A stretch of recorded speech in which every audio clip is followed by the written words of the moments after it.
But I want to address this simping allegation. Do I simp for black women? Yes. I love black women.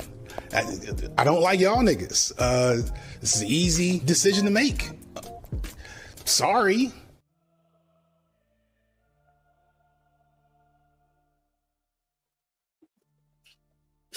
I wanted to pull over and just share some really quick thoughts about this Diddy thing while I got a minute to kill.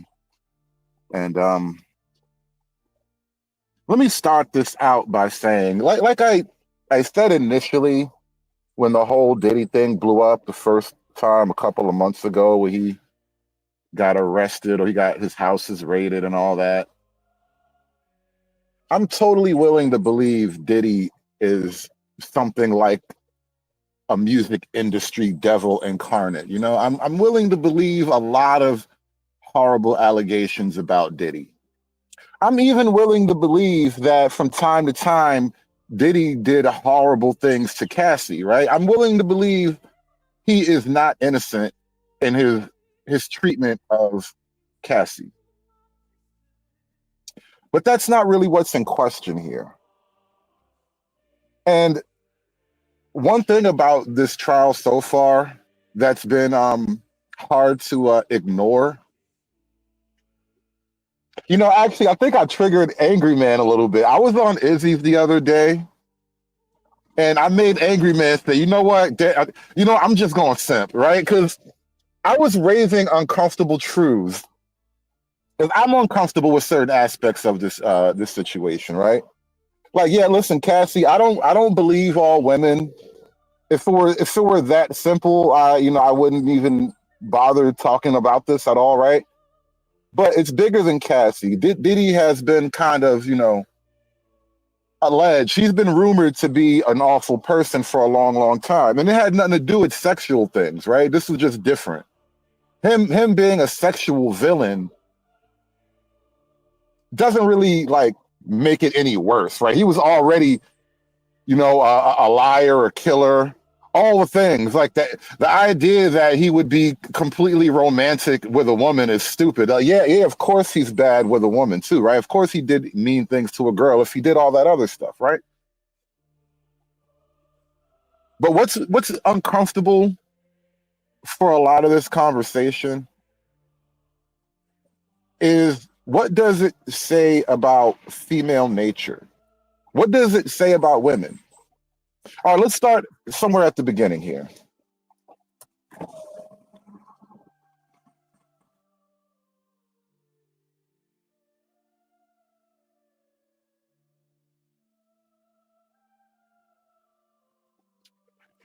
Allegedly, he groomed this young lady.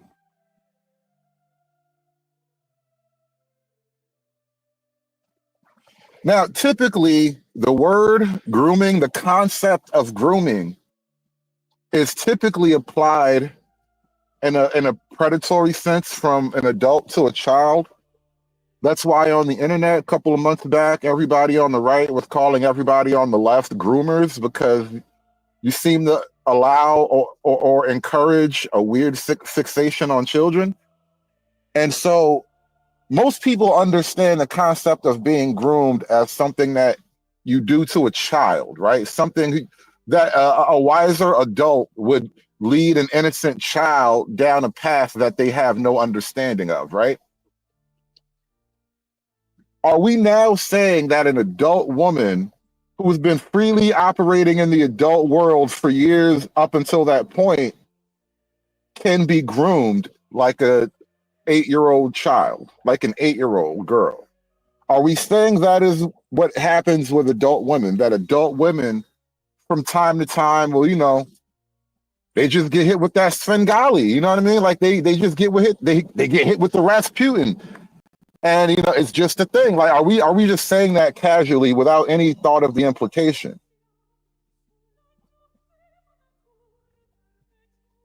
This is what makes me uncomfortable about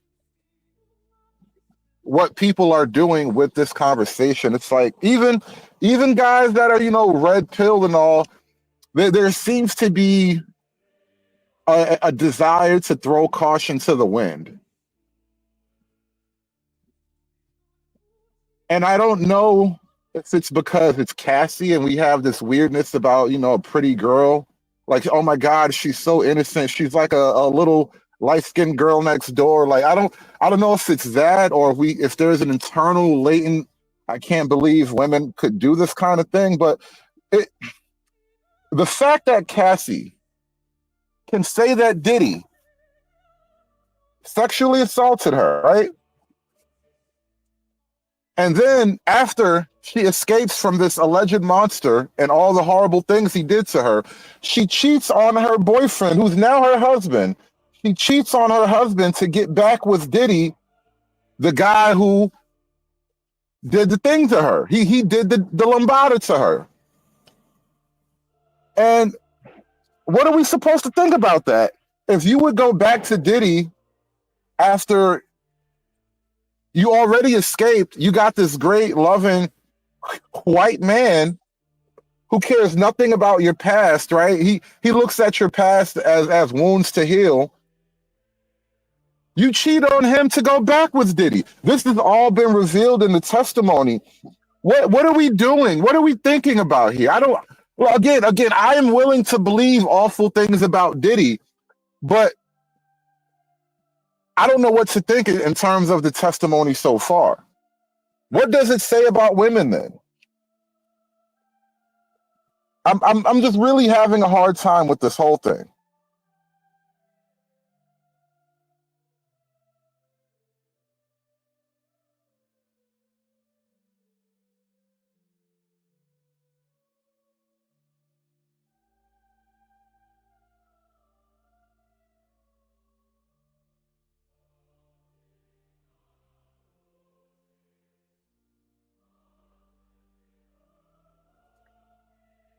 And you know what else I'm thinking about too? Imagine being the new husband, listening to your woman explain her freaky deaky sex life with her ex-husband, who allegedly she ran to you to save her. But if someone were to ask Cassie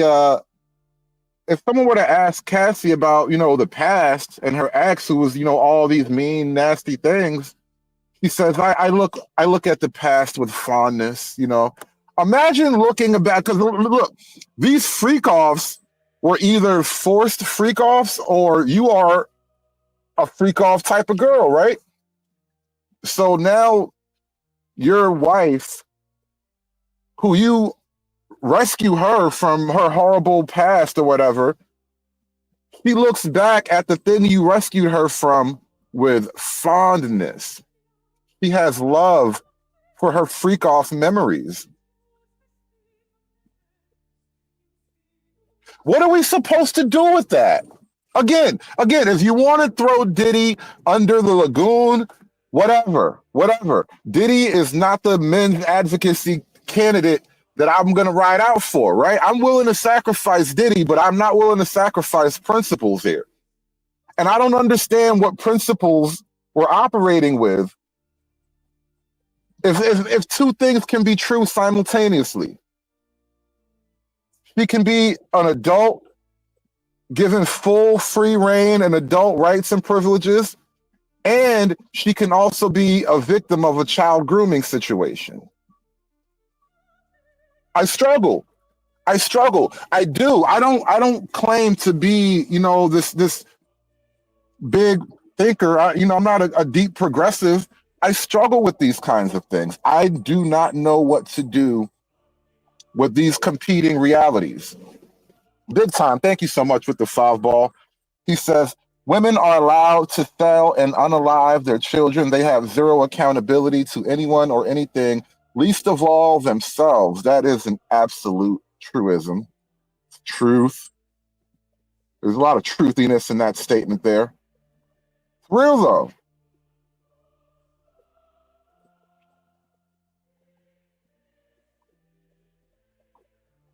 And I don't understand. Maybe somebody in the chat help me out here, because I don't really follow this thing closely. What exactly is Diddy being accused of, other than that video where he like he kicked Cassie. Like that was on a hotel security footage or whatever. The footage went viral. We all saw that he kicked this woman. Outside of that actual incident of violence, what is he being accused of specifically? Because I'm happy to see Diddy go down on some racketeering, RICO. They caught him with a kilo of fentanyl in his backpack, like whatever. I'm happy to see all of that. But if he was just like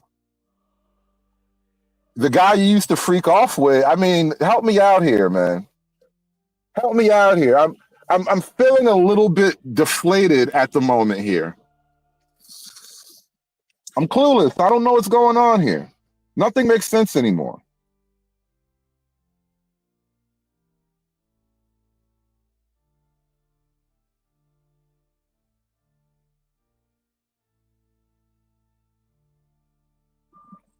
I mean, all right. I allegedly that other people are going to come testify and say more bad things. And I'm telling you, if it's more party stuff, if all of the testimony is about how you guys used to do weird party stuff together, Diddy going home, y'all. I'm just going to put that out there. If all you can bring forth to testify, because it's not just testimony, there has to be some kind of physical chain of evidence to go along with the testimony. Testimony is good.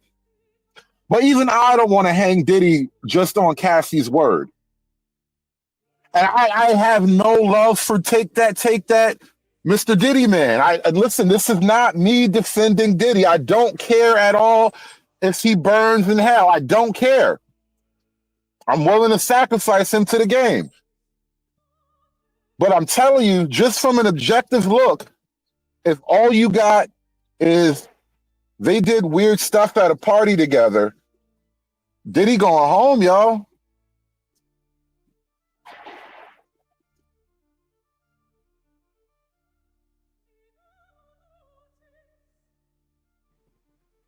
And speaking of those parties, right? Isn't it weird that the good guy never gets the kind of woman that the bad boyfriend got?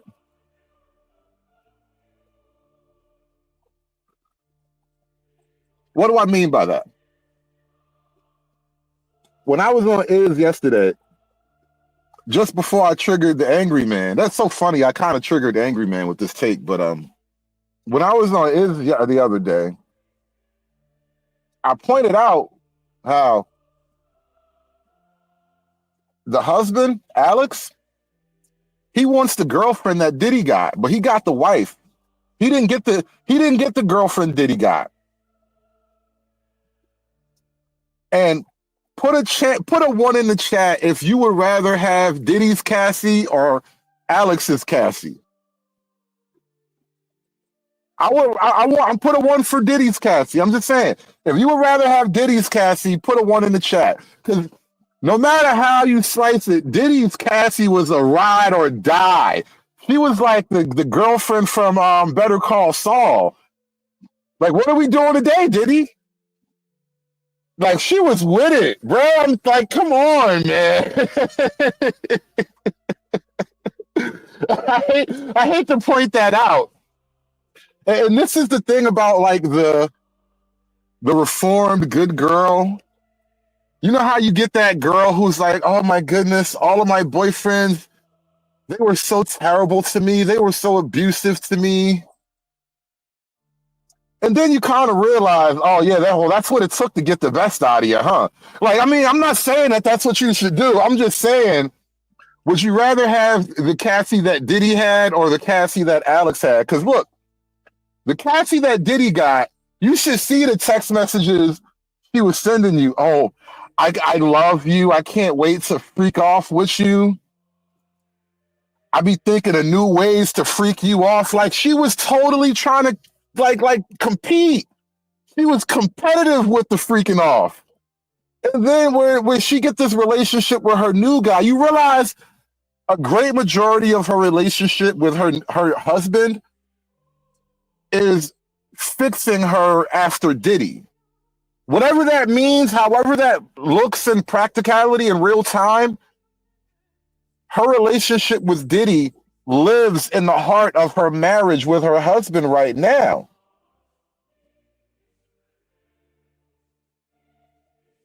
And I'm just raising like issues here. You know, what are we to do with this sort of this observation on female nature? You know, I don't want to be the bad guy. I embrace the role because it's got to be done. Somebody had to do it. I am the chosen one. Somebody had to do it. But I am very troubled, not with Cassie individually. I'm beyond being triggered by the nature of individual females. You know, they are who they are, and I love them for that. Let me say that again. I love women for what they are. But the truth of it is, I don't think that's love. I guess it's understanding. I'm at peace with what women are.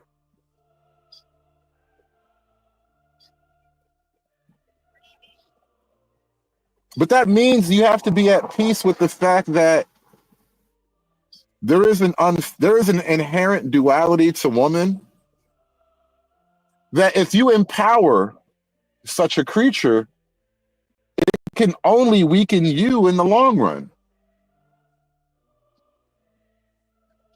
Even Diddy right now, with all of his troubles,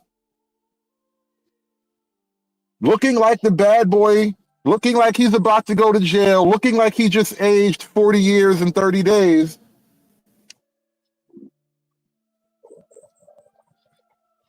he kind of, even as the villain of this story right now, Diddy looks more of the man than Alex does.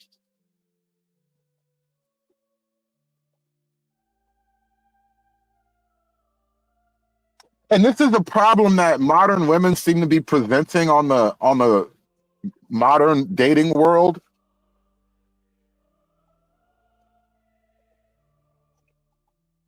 It seems like there's very little benefit to being the quote good guy, right? Because you know these people, this Diddy and Cassie, they're up at a particular higher level. You know, they're refined and successful and all that. And that's just like what the beta grand prize. You get to have the girl that Diddy don't want to party with no more. This is your prize.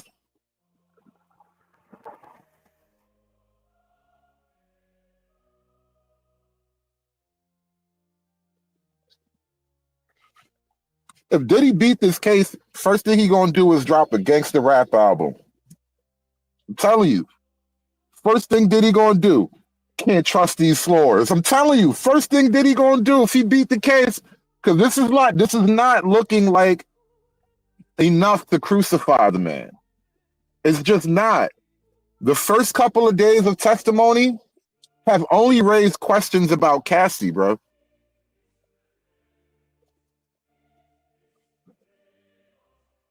And then, you know what? Let me raise another issue. Sexuality and broad credibility. It's like the Don Draper issue, right? In Mad Men, the issue with Don Draper is he didn't want to settle down with a woman. But in that role in life, in that corporate world, you become, it's not even a guess, it's really a good calculation. You become more of a risk as a single man out there in the world of modern women, right? So it's better that you lock one in, put a couple of babies in her, get on that path of having a house and responsibilities, right? So you get locked into all your responsibilities. That means you get locked into performing for the company, because the company is the way you can meet your responsibilities, right? So you would want that in a man, right?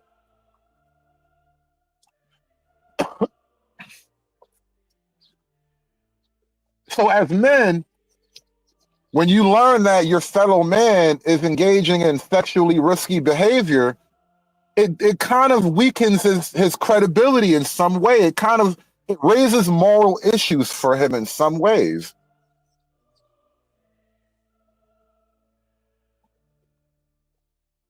How does this not apply to women?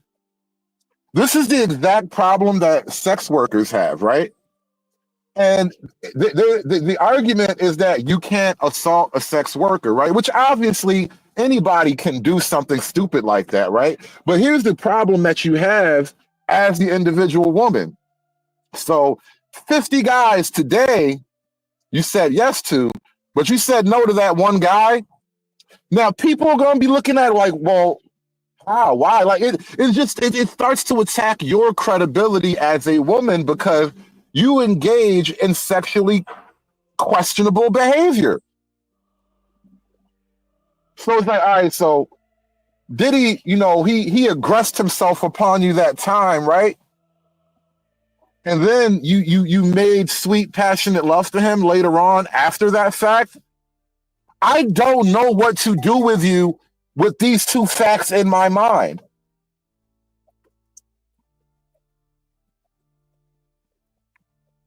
I don't know what that makes me as a man.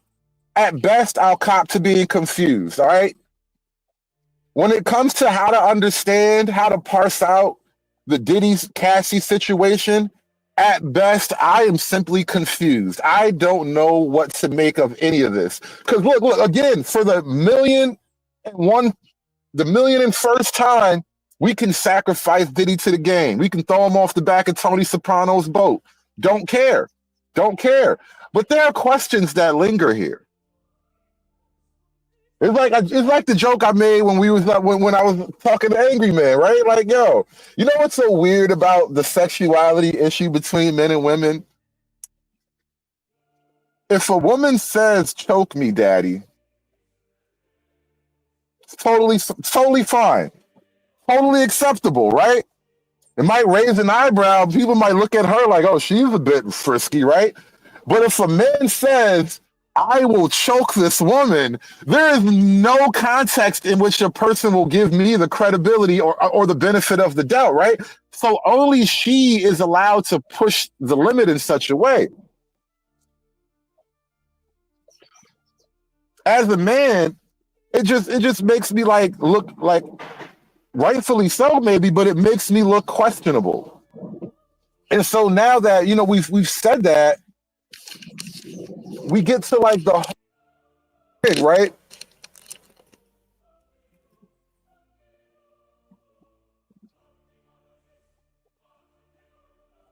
Can you groom a woman into a freak off, or does she have the freak off in her already?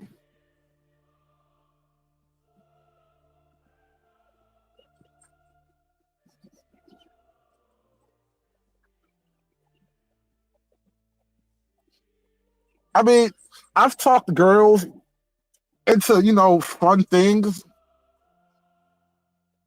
but I don't think that it was just me. Like, I don't know that I cracked some kind of code.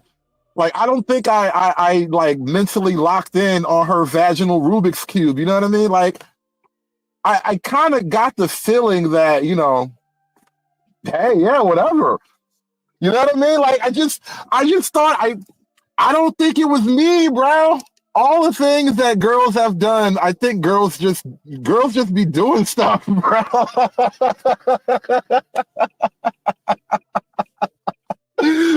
Like, I hate to put it that way, but man, women are so inexplicable sometimes. Like, girls just be doing stuff. Girls, look, this is the thing. Men have a statistically higher sex drive, meaning we want sex more minute by minute than women, perhaps. But the thing about women, I think they think about sex more intensely than men do, which is where fantasy comes in. So if you ever notice adult material that's geared toward men, it's straight up, I'm here, let's go, wham, bam. No thank you, man. This ain't a romance movie. I'm out of here, right?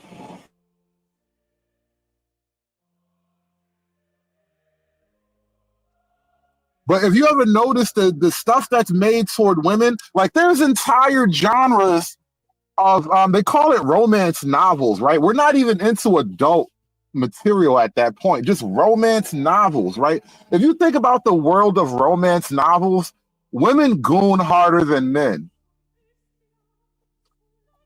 Think about the context of romance novels. I've actually read some of these books, you know, back in the day when I was innocent and curious about what chicks be up to.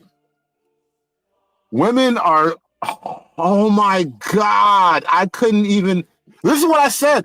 I don't think it was me, bro. Women have so many weird, twisted things in their mind. You suggest something that you thought you were being brave at, and she'd be like, I was waiting for you to say that, nigga, you bitch ass nigga. What took you so long? Like, I swear to God, the things that women be thinking about, bro.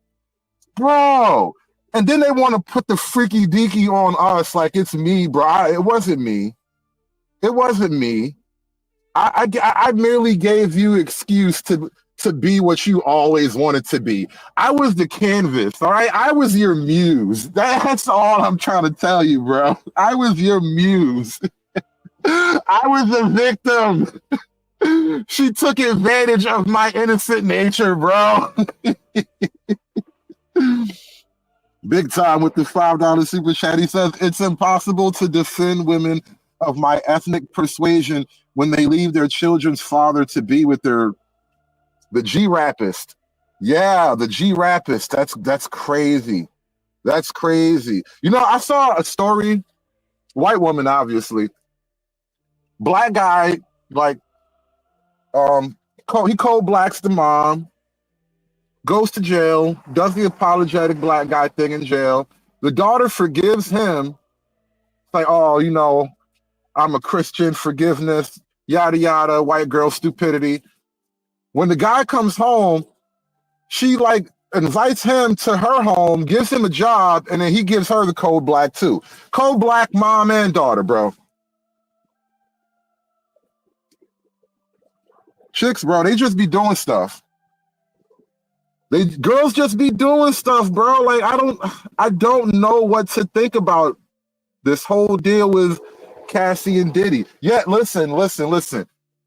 If you want to drop Diddy in the Piranha River, upside down, just dangling by his ankles, go for it. I'm not going to get in the way. I'm not lining up to fight you about that, right? But when you do that, just know Cassie's going to be beside the river dropping rose petals, doing a farewell ceremony, crying. That one strong independent tear, like crybaby, she gonna hit you with that one strong independent tear. Like, I'm gonna miss him so much. I'm telling you, bro, girls just be doing stuff, man. I don't know what to think about this whole thing, because, you know, in my mind, the solution to the problem starts way before we got to the problem. Like, this is a problem of modernity and liberalism and feminism and women having autonomy in the modern world. We don't have a proper modern context for modern women. We put women's freedoms as a goal, but women's protection as a classical biblical priority. Like, we have modern goals with women's freedoms, yet at the same time we want to have biblical protections, so-called conservative protections for women. You know, I can't look at modern liberal women with a biblical conservative eye. You know, I was listening to a couple of clips from Andrew Wilson earlier. He was like on the whatever show, and he had some feminist dude he was debating, and they were talking about marriage and how, well, not really marriage, but children, how a man is supposed to take care of his kids no matter what. And Andrew was raising the point, well, at no point during this process does he get control over anything. At best, they agree together to have, you know, sex, but he has no control of any of the decision making beyond that in regards to the child. Yet you want him to have responsibility for the child. And so what he pointed out is, you're using a secular framework, but when something goes wrong, you want to hold the man to a biblical principle. And that is just, those are untenable positions. You can't reach that from there. You're not going to get me to operate with biblical charity in your secular board game. I can't do that. This is Monopoly. And in Monopoly, you just got to take your losses. You know what I mean? That's not how this works for me. And it feels like we're in this weird place where, like, men are always going to be held to a conservative biblical standard, but a woman, she can be modern, she can be liberal, she can be free, she can do whatever she wants. She is the goddess Diana. She's all the wonderful things until something bad happens. And then the patriarchs must be held responsible as soon as something bad happens. I struggle. I do. I struggle. I don't know what that says about me, but I struggle, damn it, I do.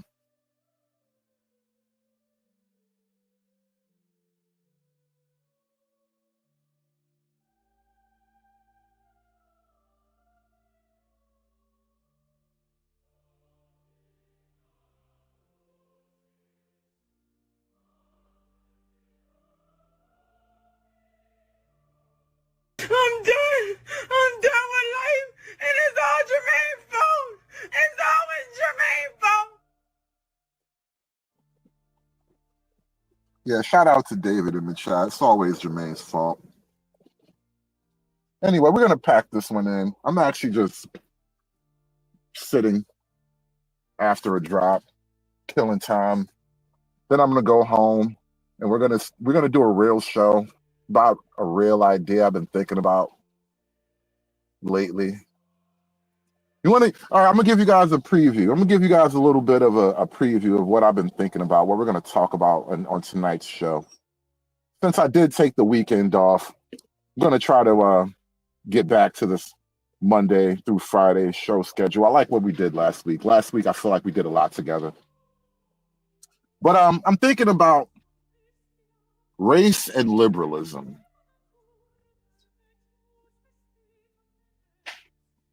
You know, the South African refugee issue, Trump, he did a master stroke bringing the white South Afrikaners here.